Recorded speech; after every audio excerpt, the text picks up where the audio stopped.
Olha, estamos recebendo aqui nos nossos estúdios o diretor executivo do Sebrae de São Paulo, Bruno Caetano. Recentemente tivemos o nosso fórum Mitos e Fatos falando sobre empreendedorismo e o Bruno visita hoje a Jovem Pan. Tudo bem, Bruno? Como vai? Bom dia. Bom dia, Thiago. Bom dia, amigos da Jovem Pan. Satisfação enorme voltar aqui. Nós é que agradecemos.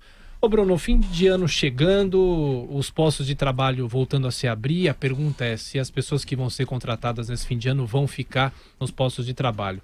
Mas inclusive tem uma pesquisa do Sebrae que indica que a maioria dos donos de negócios não troca o empreendedorismo por um emprego fixo. Essa informação é interessante, né?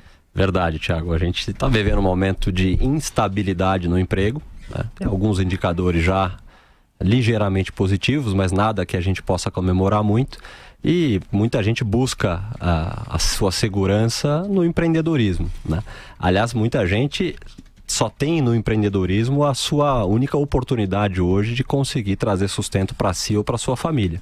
Não é raro encontrar alguém que foi despedido, perdeu o seu emprego, que levanta o seu fundo de garantia suado, guardado ali ao longo de 10, 20, 30 anos de carreira numa empresa, e aí vai abrir algum negócio. E também não é à toa, Thiago, que o Sebrae esse ano bateu recorde de atendimento, né? São indicadores que vão completando essa tese de que no momento de crise, muita gente procura um negócio próprio para trazer recursos para si e para sua família. Agora, Bruno, nesse processo aí de dificuldade no mercado de trabalho, a gente tem notado aí um crescimento muito grande das MEIs, que são microempreendedor individual, que mais do que uma atividade por conta própria, em muitos casos é uma forma de driblar a legislação trabalhista, né?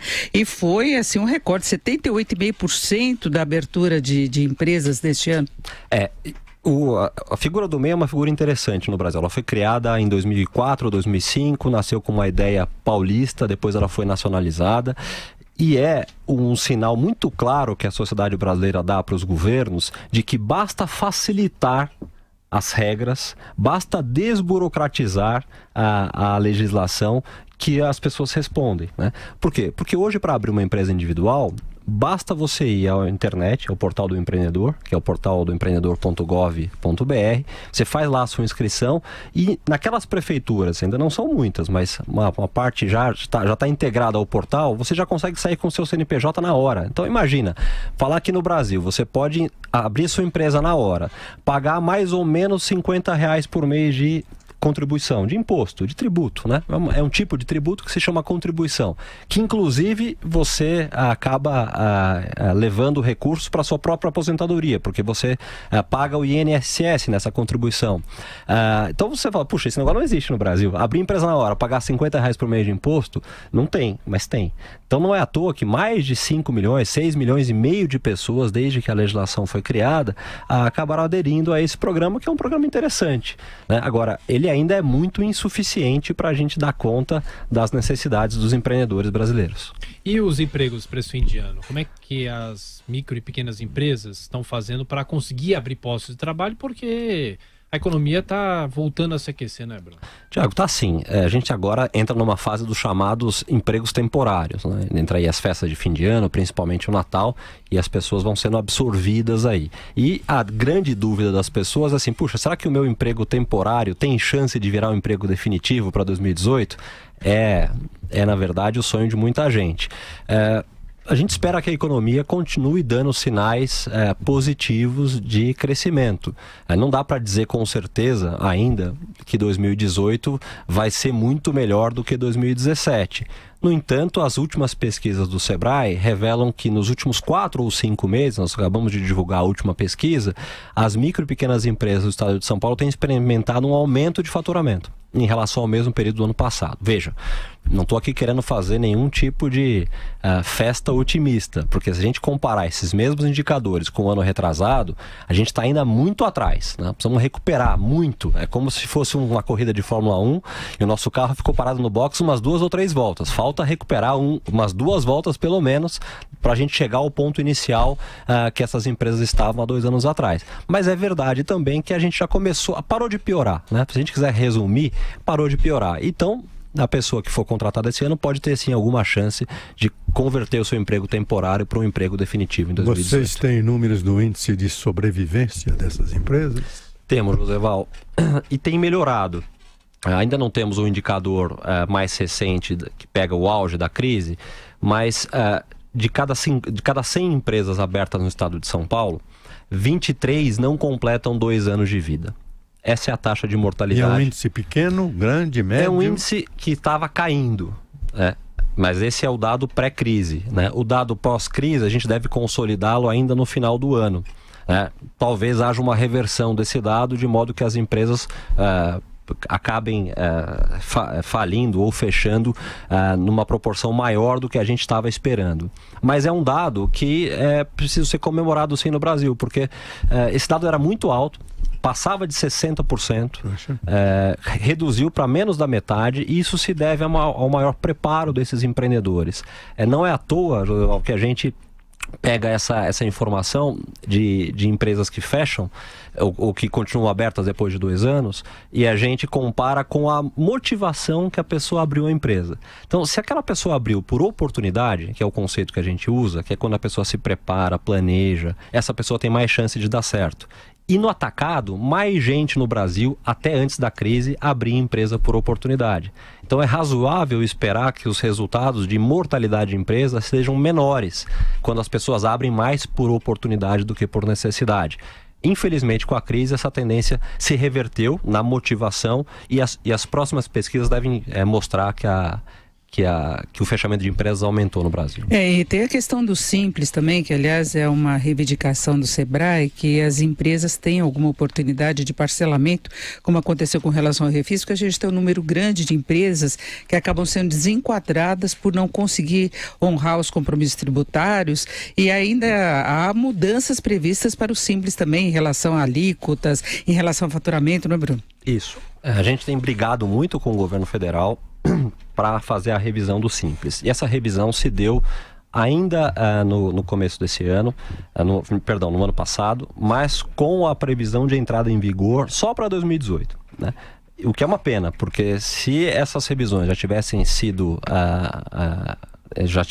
implementadas em 2017, eu tenho certeza que a resposta dos empreendedores à crise, que já é muito boa, seria muito melhor, né? Mas de toda maneira, 2018 está aí e começa com novas alíquotas do Simples, com novas alíquotas também para quem é empreendedor individual. Por exemplo, para quem é empreendedor individual, o faturamento sobe dos R$60 mil por ano, que dá em média R$5 mil por mês, para mais de 80 mil, R$81 mil por ano, né? É uma boa ajuda para quem pode continuar como MEI, é isso? Sem desenquadrar, né? 80 mil por ano. 80 mil. Isso é uma boa ajuda, porque quem desenquadra e vira microempresa, nessa escadinha do empreendedorismo, que começa com o MEI, vai para microempresa, para empresa de pequeno porte e assim por diante, quem desenquadra acaba pagando às vezes 10 vezes mais imposto, né? Não há uma rampa de transição para que esses empreendedores possam experimentar o crescimento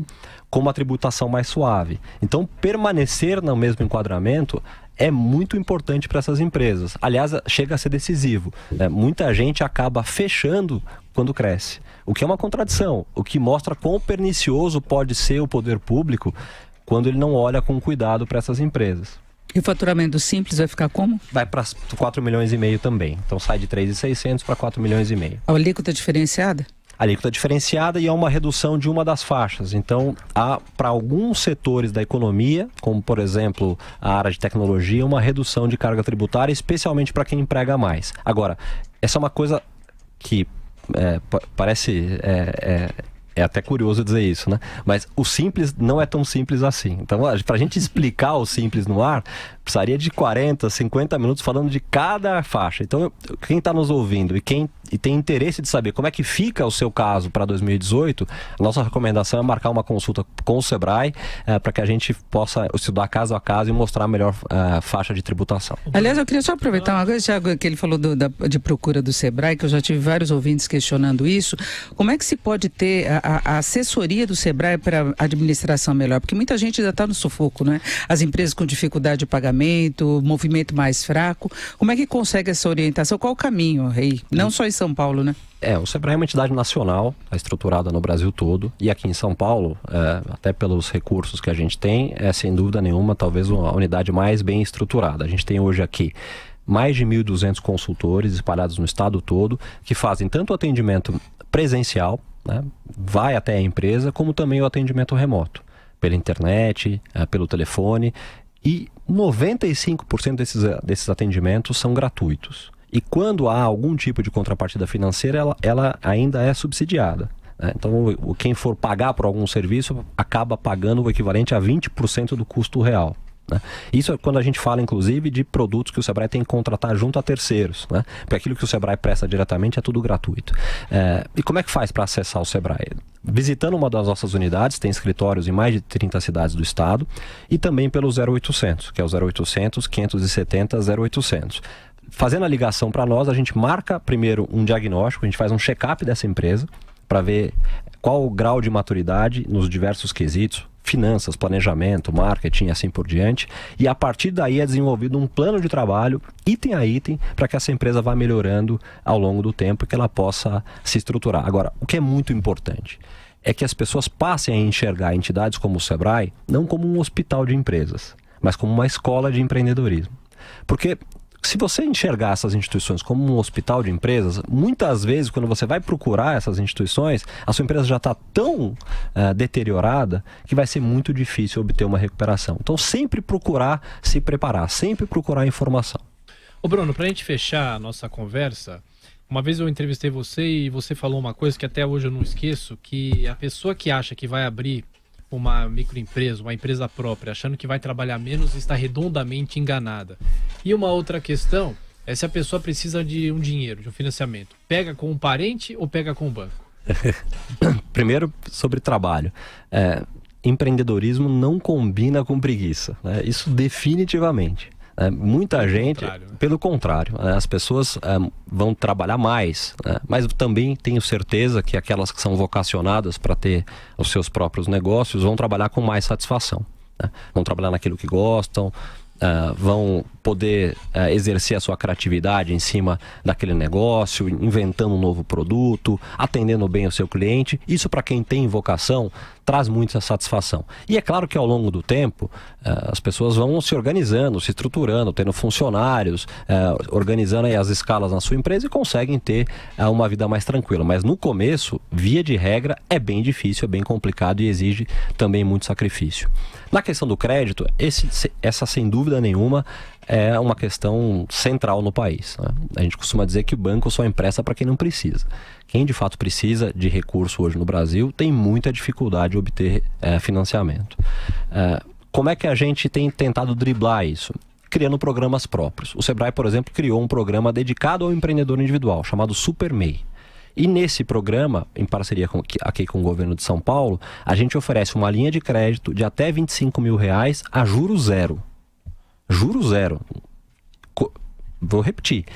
R$25 mil para você devolver em 36 meses a juros zero. Ou seja, juro negativo, porque se você pega emprestado R$20 mil e devolve os mesmos R$20 mil ao longo de 36 meses, você não está tendo nem atualização da inflação. Mas quais são os pré-requisitos para uma pessoa acessar uma linha de crédito como essa? Ter a sua empresa aberta, ter o seu CNPJ, e ter feito um plano de negócio aprovado pelo Sebrae. Porque esse sim é o aval de que você está preparado para ter um negócio e ter um financiamento. E aí a gente acredita nesse empreendedor e empresta a juros zero, né? Numa engenharia aqui que a gente fez com o governo de São Paulo para quem paga em dia. Então, aquele bom pagador que pegou o empréstimo e devolveu rigorosamente dentro dos prazos, sem atrasar nenhuma parcela, ao final dos 36 meses devolve o mesmo recurso sem nenhum real de correção. Bruno Caetano, diretor executivo do Sebrae aqui de São Paulo. Bruno, obrigado pela visita aqui aos estúdios da Jovem Pan. Bom trabalho para você. Até a próxima. Venha sempre. Obrigado, Thiago. Um abraço a você e a todos os amigos da Pan.